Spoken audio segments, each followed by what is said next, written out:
घनसावंगी तालुका हादरला। भायगव्हाण येथे 10 जुलैच्या मध्यरात्री पोकलेन आणि ट्रॅक्टरच्या सहाय्याने गायरान जमिनीतून अमानुष अवैध उत्खनन। घनसावंगी विशेष प्रतिनिधी तालुक्यातील मौजे भायगव्हाण तीर्थपुरी शिवार येथील गट क्रमांक 109 मधील सरकारी गायरान जमिनीवर रात्रीच्या अंधारात दरोडा टाकल्यासारखा प्रकार समोर आला आहे।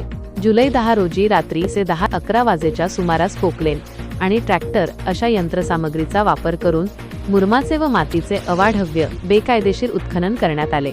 गावाचे सरपंच सुनील कोरडे यांच्याकडून हा प्रकार सुरू असून वर्षानुवर्षे ही जमीन कसणाऱ्या अत्यंत गरीब मागासवर्गीय कुटुंबांच्या पोटावर पाय देण्याचे काम यामुळे झाले आहे। पिढ्यानपिढ्यांचे कबाड कष्ट आणि उदरनिर्वाह धोक्यात। भायगव्हाण येथील गट क्र.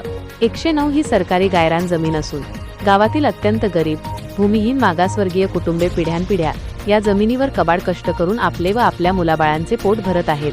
दिवस रात्र घाम गाळून या कुटुंबांनी ही जमीन उदरनिर्वाहाचे साधन म्हणून विकसित केली आहे।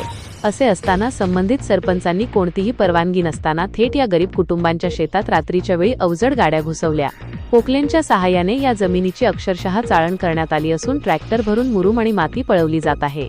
स्वतःच्या हक्काच्या जमिनीचे डोळ्यादेखत होत असलेले हे अतोनात नुकसान पाहून या गरीब कुटुंबांमध्ये भीतीचे आणि हतबलतेचे वातावरण निर्माण झाले आहे। अन्यायाची चौकशी कधी होणार? संतप्त नागरिकांचा सवाल। एकीकडे शासन गरिबांना आणि मागासवर्गीयांना जमिनीचे हक्क देण्याच्या गोष्टी करत असताना दुसरीकडे गावाच्या प्रथम नागरिकाकडूनच सरपंच रात्रीच्या वेळी कायद्याची पायमल्ली करून गरिबांना छळले जात आहे। कोणाच्याही परवानगीशिवाय दुसऱ्याच्या शेतात जाऊन असे अवैध उत्खनन करणे कितपत योग्य आहे, असा संतप्त सवाल आता उपस्थित केला जात आहे।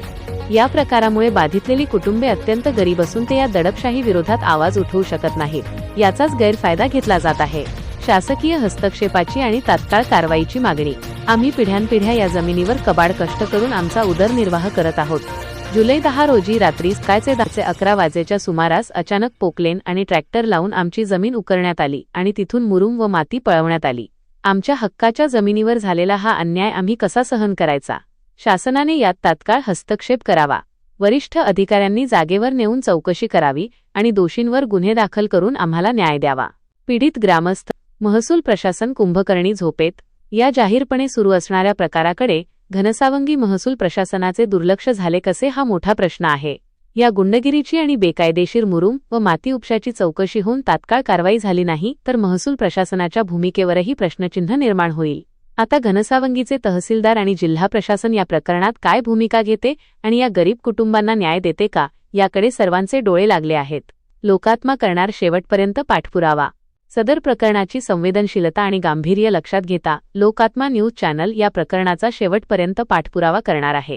यावर प्रशासन काय कारवाई करते, दोषींना पाठीशी घातले जाते की गरिबांना न्याय मिळतो, हे आपण लवकरच पुढील भागात पाहणार आहोत।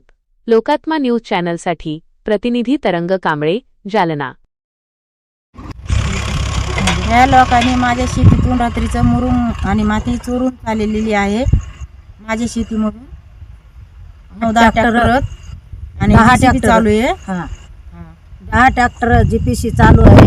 सरपंच आता गेलेला आहे। हे काम सरपंचाचंच आहे। हे काम म्हणलं मुळी गोष्ट तर सरपंचाचीच आहे। ते न्याय आम्हाला मिळालाच पाहिजे। हे मुरुम पण एका लागले आणि ते न्याय आम्हाला मिळालाच पाहिजे।